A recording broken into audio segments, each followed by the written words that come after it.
warahmatullahi wabarakatuh. Dan halo teman-teman, perkenalkan nama saya Nadita Fitriayu Oktaviania Bantiang dengan NIM A12125101024 dan saya dari Prodi Pendidikan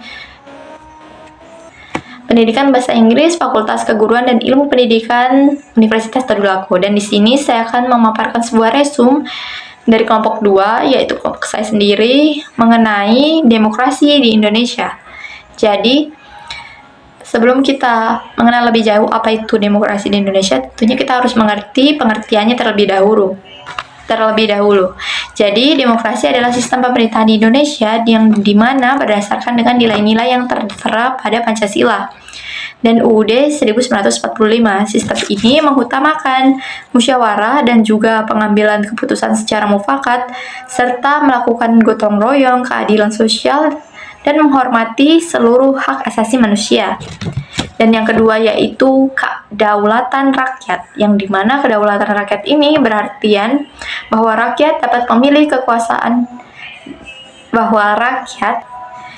kedaulatan rakyat yang berartian kedaulatan rakyat ini merupakan kekuasaan yang paling tertinggi dalam suatu sistem tatanan negara.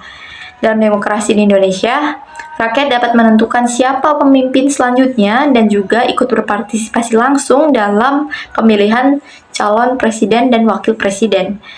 Dan yang ketiga yaitu sistem pemerintahan presidensial, yang dimana Indonesia mengutamakan atau menggunakan sistem presidensial ini sebagai bentuk pemilihan kepala negara dan sekaligus pemerintahan yang memiliki kekuasaan negara yang dibagi menjadi eksekutif, legislatif, dan juga yudikatif. Sistem pemerintahan di Indonesia dibagi menjadi 3 kekuasaan, yaitu eksekutif, legislatif, dan juga yudikatif, agar pemerintahan dapat berjalan seimbang dan terarah seperti struktur dalam pelaksanaannya. Dan yang keempat yaitu sebagai sistem perwakilan, yang dimana demokrasi perwakilan adalah suatu sistem di mana rakyat dan rakyat memilih wakilnya melalui pemilu untuk membuat suatu kebijakan undang-undang dasar. Sistem ini memudahkan pengambilan keputusan tetapi tetap mengedepankan aspirasi rakyat dalam penyampaian keputusannya dan penentuan dari keputusan itu. Jadi,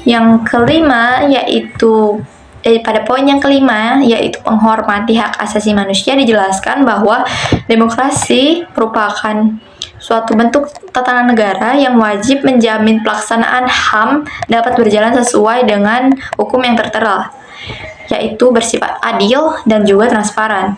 HAM ini tidak hanya memberikan suatu kebebasan terhadap suatu individu, tetapi juga rasa tanggung jawab dan juga kewajiban bagi setiap warga negara.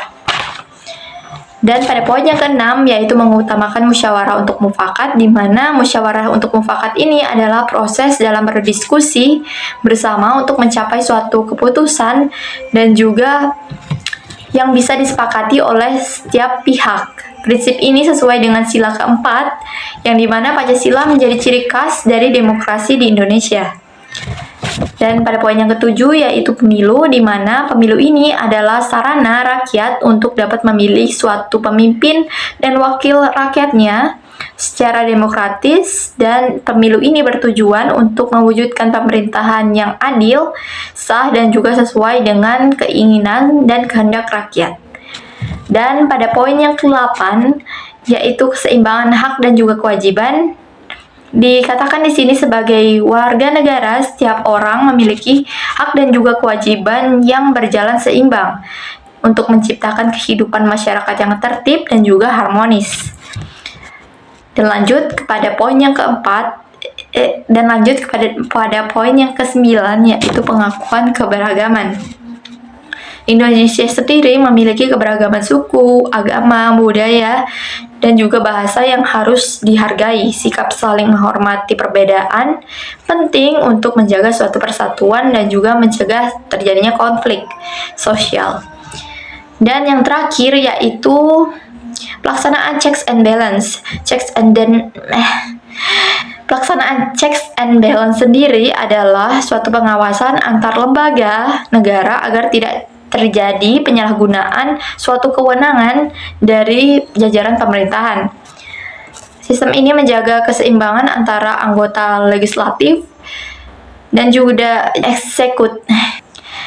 menjaga keseimbangan antara lembaga legislatif dan juga eksekutif serta yudikatif. Mungkin itu saja yang dapat saya sampaikan, kurang dan lebihnya saya mohon maaf. Saya akhiri dengan mengucap wassalamualaikum warahmatullahi wabarakatuh dan terima kasih telah menonton.